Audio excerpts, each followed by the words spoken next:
I did everything the other kids asked me to do, including making fun of my own tics. But nobody knew how much pain I felt. Nothing helped. It always ended with them laughing at me or behind my back. I just wanted to be a normal kid. He became the target of his schoolmates' open ridicule. They called me the tic kid. Every attempt to gain acceptance failed. Always trying to be perfect and very conscious of his tics, his embarrassment and shame became intolerable. He did not tell his parents of this, keeping it to himself, suffering in silence. By the time he was 10 years old, Jack decided he had to do something to get rid of his tics. His solution: tighten everything up and stop moving so that the tics, and unfortunately everything else, simply stopped. He became rigid, non-spontaneous, and like a machine in all movement, including his gait, speech, and breathing. The tics stopped, but so did Jack.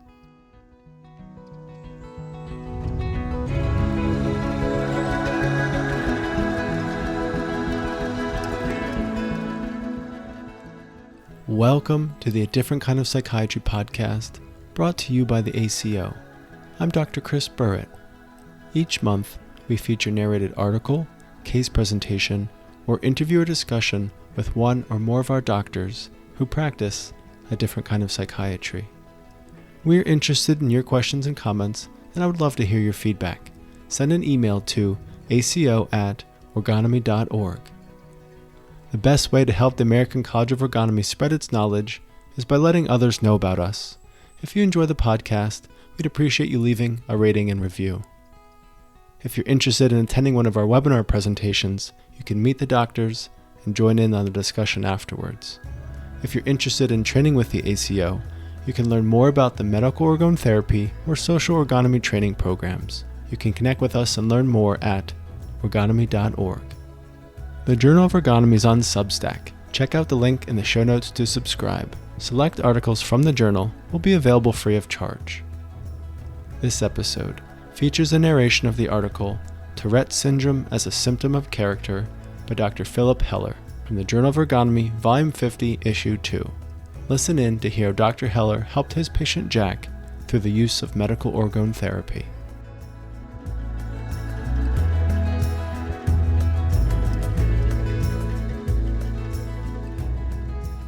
Tourette Syndrome is a Symptom of Character, written by Phillip Heller, MD, read by Les Campbell. Editor's note: adapted from the original article published in Volume 48, Number 2, 2015, Heller, Tourette Syndrome. Abstract: medical orgone therapy distinguishes between symptoms and character.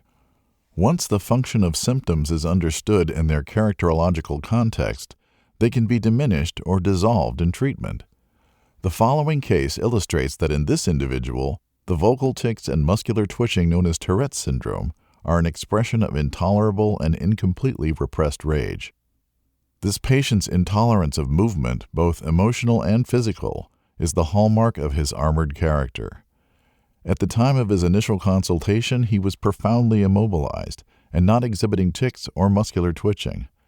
After gradual mobilization through the use of medical orgone therapy, the symptoms reappeared and were allowed more complete expression, resulting in their significant resolution. Case presentation. Jack was 15 years old in 1999 when he first came for treatment. He had just dropped out of college and was living with his parents. 6 months prior, a friend was killed in a motor vehicle accident, and since that time, Jack experienced increasingly intrusive thoughts about death. He had lost almost all motivation and believed that his dead friend was trying to contact him through the television. When he told me this, he appeared frightened and lost, as if he were desperately looking for something or someone.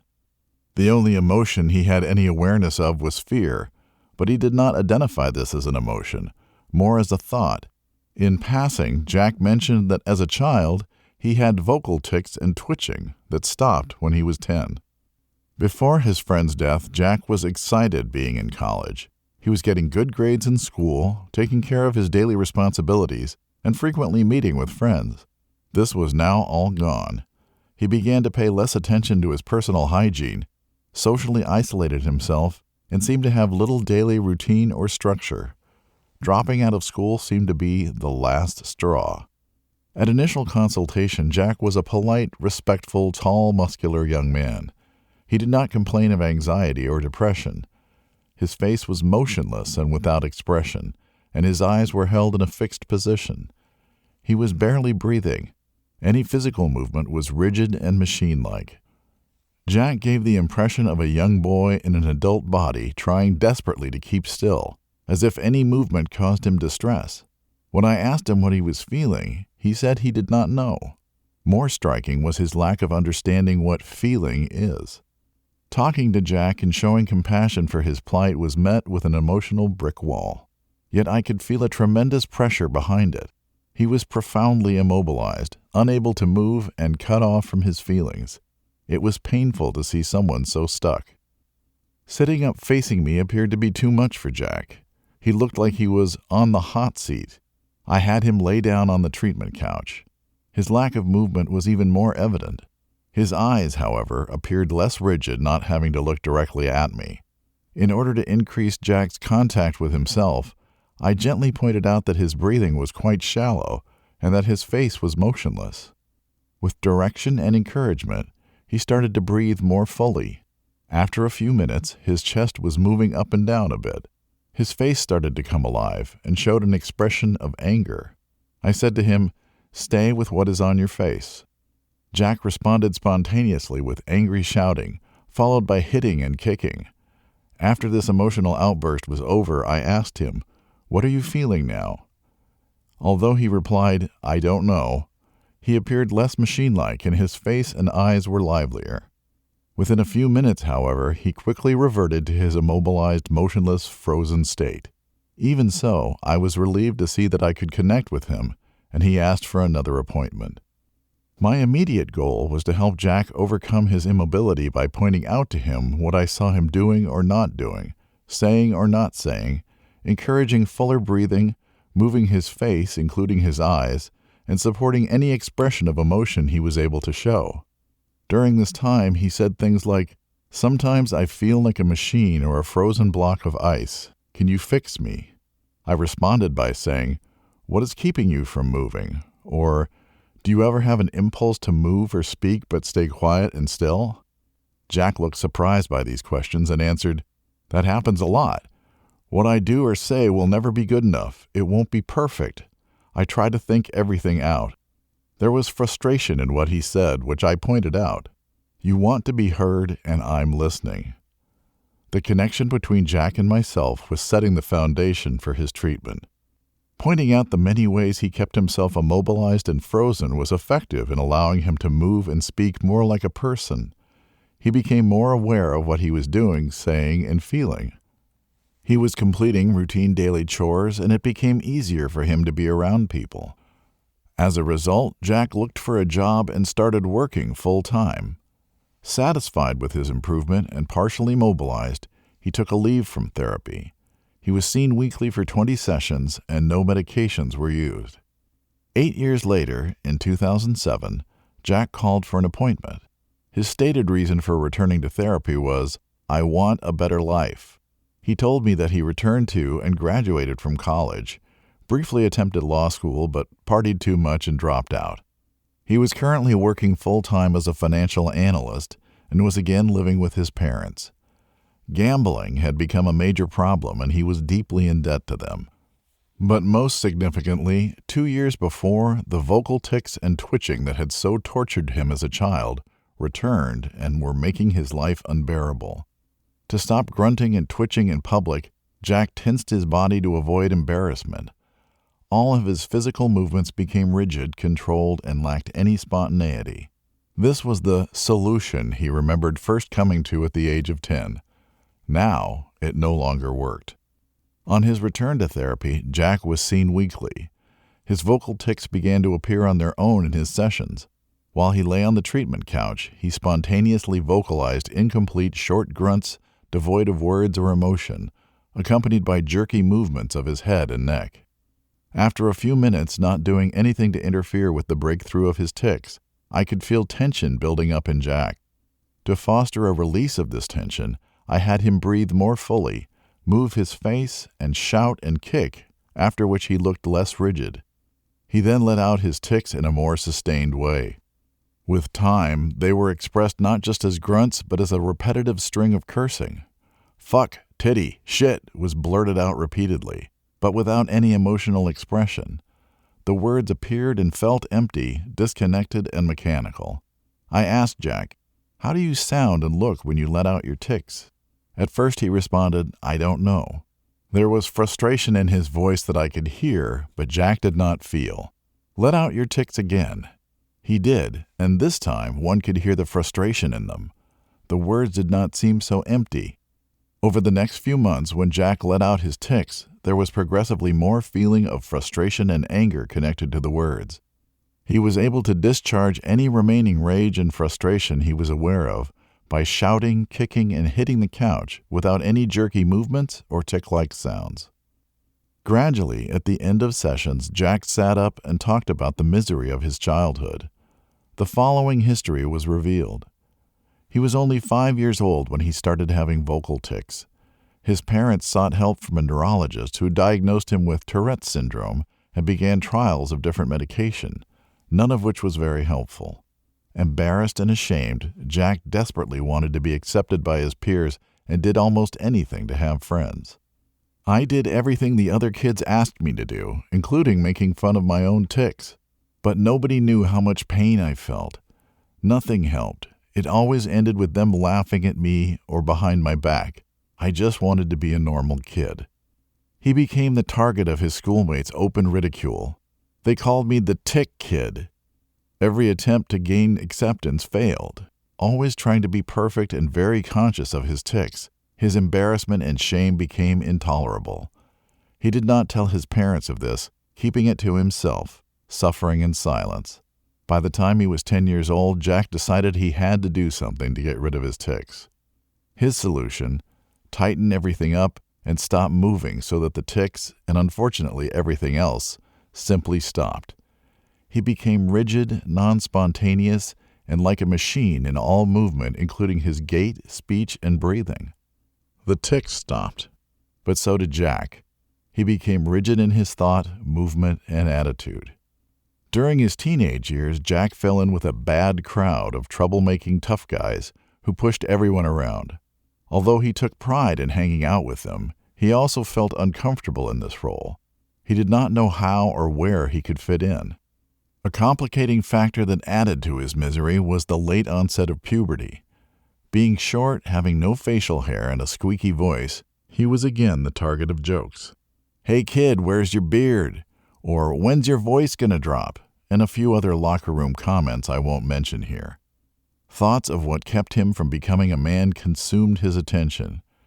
Is my head too small? Is the cleft in my chin getting in the way? What have I done? He told me, I wanted to fit in but hide who I was at the same time.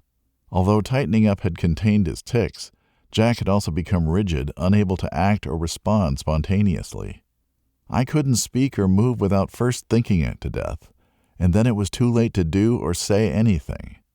2 years after returning to therapy, gambling and being in debt to his parents were still a problem for Jack. Feeling the pressure and embarrassment of his debt and not knowing why he could not stop gambling, he asked for my help many times, hoping for a magical, quick solution.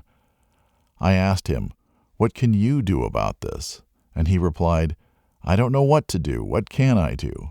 When asked, "What do you get from gambling?" Jack replied, "I don't know." Repeated suggestions to go to Gamblers Anonymous, GA, were met with resistance. "I don't know about that," or "How can that help me?" I met with Jack and his parents, and it became clear that his gambling needed to be more directly confronted. I spelled it out for him, saying, "Gambling is taking over your life. If you do not join GA, your therapy will not progress." He began attending GA meetings within a week, became an active participant, and stopped gambling. The excitement and potential quick fix of gambling were gone, replaced by speaking up at meetings and in therapy. More memories of his childhood surfaced. He said, "If I could have just exploded back then, it would have fixed me." Jack started to have brief periods of feeling well, feeling normal for the first time in his life. One day he came to therapy and told me, "I said hello to a guy at work today. I didn't freeze up. Do you know how huge this is?" I nodded my head and said, "Yes, it is huge." The pride of his accomplishment filled the room for both of us to enjoy. By 2012, Jack became deeply aware that by not holding himself still, breathing could be spontaneous and not a forced exercise. This gave him a new solution which served him well. By allowing himself to move his chest and breathe, he felt connected to his body and the emotions experienced there. He did not have to freeze up and started to have real conversations with people. Jack described fuller breathing as a huge change in his life. "I'm amazed that I was able to do anything by barely breathing for the last 20 years. He was now livelier, better able to identify the emotions he felt in his body and to express them in his words and actions instead of thinking everything to death. Jack's perceptual acuity also changed along with his ability to express what he felt. Becoming less rigid, his perception of self and the world was clearer, livelier, and integrated with his emotions instead of being cut off. He made progress toward a better, healthier life. He moved into his own apartment, advanced in his work position, paid off all his gambling debt to his parents, and passed professional certification exams. Although Jack's tics are still present in session, they are not short, truncated grunts. Instead, they are now a sustained, completed effort filled with emotion. Anger is present in his words. He also more readily sees and feels the connection between his tics and his unexpressed emotions. They no longer come out at work or in everyday life. With encouragement and his not suppressing them, fuller expression of his tics in session has significantly reduced the need for his previous solution of tightening up, hiding his feelings, and inhibiting their expression. Throughout his therapy, Jack has shown persistence. For him, this has been life-saving and an enduring expression of his health. I have pointed this out to him many times by saying, "The health in you is in your not giving up and wanting more in your life." For me, his persistence and drive for health is what binds us together as patient and therapist. Further commentary on the case by Peter Crist, MD. This case presentation affords an opportunity to see how medical orgone therapy leads to emotional healing. It also provides excellent examples of a number of basic principles of medical orgone therapy. At the very first session, Dr. Heller observed Jack's immobility and lack of emotional contact. The functional approach of medical orgone therapy considers that such symptoms result from the defenses a patient needed in childhood in order to survive, literally. This perspective means that, in general, the therapist must first understand the defensive function of a symptom before attempting to address it. Jack's defense of immobility was not simply static and mechanical, a thing to be removed. It was active and dynamic, as evidenced by the fact that contactlessness and immobility appeared in a variety of forms over the course of Jack's treatment, his key defenses, and his major problems. The seeming paradox of Jack's immobilization, like a brick wall, that at the same time has tremendous pressure behind it, indicates the true nature of the patient's problems. Dr. Heller directly perceived the dynamic nature of Jack's character structure, full of emotional energy, life, and excitement, but held in a state of immobility stemming from intolerance of movement. Jack's immobility and apparent unemotionality did not result from a basic passivity or lack of energy, but rather from more energy movement and disturbing emotions than he could stand. He needed to block them out, to freeze up from fear of being overwhelmed. Understanding the function of his presenting symptoms provided an avenue for Dr. Heller to help Jack. Despite his appearance, his sensitivity and reactivity revealed themselves when direct face-to-face contact appeared to be too much. Rather than pushing Jack to face his difficulty, Dr. Heller allowed him space to back away by having him lay down on the treatment couch.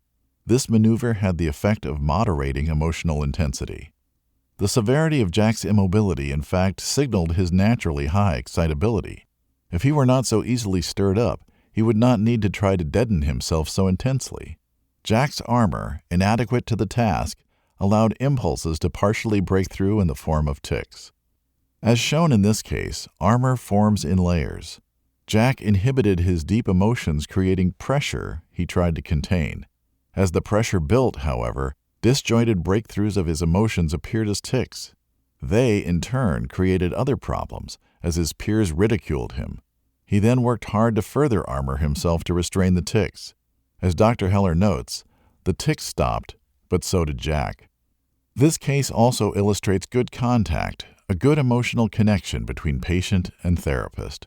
This allowed Dr. Heller to understand Jack and to recognize what he needed. It also permitted Jack to trust Dr. Heller enough to cooperate with his therapeutic interventions. Dr. Heller understood that he needed to proceed slowly with this patient. Rather than probing for feelings and pushing for expression of blocked emotions, Dr. Heller used the character analytic method of focusing on the patient's defense, in this case, his immobility. With this approach, Jack's emotions spontaneously came to the surface. This then allowed Dr. Heller to help him gradually discharge the energy and emotions bound up in his body's tense, contracted musculature. In an attempt to overcome the patient's severe immobility, Dr. Heller asked the patient to breathe more fully, a standard tool of medical orgone therapy used to increase excitation. Increasing excitation in a patient like Jack, who suffers from an intolerance of movement and excitation, risks overwhelming him, leading him to shut down further. For that reason, Dr. Heller applied this technique with great care and observed the effects of his interventions, the hallmark of a functional approach. The therapist must pay attention to what actually works with a particular patient in a particular situation, rather than mechanically applying a technique. When Jack held back his emotions, the internal pressure built up and was partially discharged in the form of tics. These were a poorly integrated breakthrough of his held-back emotions with which he had poor contact. These features in Jack's treatment are all consistent with a functional understanding of Tourette syndrome. Folia, 1995. He needed to build up tolerance for experiencing and expressing intense emotions in an integrated way without becoming immobilized or going out of contact. He also needed to discharge emotion, however disjointed or incomplete. Through therapy, as Jack tolerated greater contact with his emotions in the present, he could tolerate greater contact with and accurate perception of his childhood and emotions he had never dealt with. Dr. Heller says, Jack started to see and feel the connection between his tics and his unexpressed emotions. Jack's tics diminished in his daily life since he had an outlet for more of his emotions in sessions, often still in the disjointed form of tics. As Dr. Heller continued to help him gradually discharge emotions bound in his armor and integrate his perceptions, he became less rigid. His perception of himself became clearer and connected with emotions which he experienced more directly. Jack became livelier, more able to initiate conversations and speak up for himself. He advanced in his professional career and began living independently of his parents. Dr. Heller makes a final note that Jack has shown persistence, which has been a life-saving, enduring expression of his health. He encourages Jack by telling him, "The health in you is in your not giving up and wanting more in your life." Jack's being stuck is, in fact, a perversion of his healthy persistence. He can stick with things through thick and thin. Although early in life Jack had to use this healthy ability defensively, it became twisted into his basic problem of immobility. Even when he no longer needed the childhood defense, he continued holding back, including those times when it would have been better to let go. Often we see that a natural strength is at the core of someone's basic problem and key defense. After all, it makes sense that someone would not turn to a weakness to defend themselves. As shown in this case, part of therapy is to unravel the healthy from the unhealthy reactions of the patient. The natural strength needs to be acknowledged, supported, and tapped into to help turn around the defensive use of this healthy ability. Dr. Heller's report indicates that he and Jack together have the knowledge, tools, and relationship of trust to persist and stick it out on the road to helping Jack live life more fully. Reference: Folia, A, 1995. The Energetic Function of Tics in Tourette Syndrome. Journal of Orgonomy, Volume 29, Number 1, pages 9 through 14.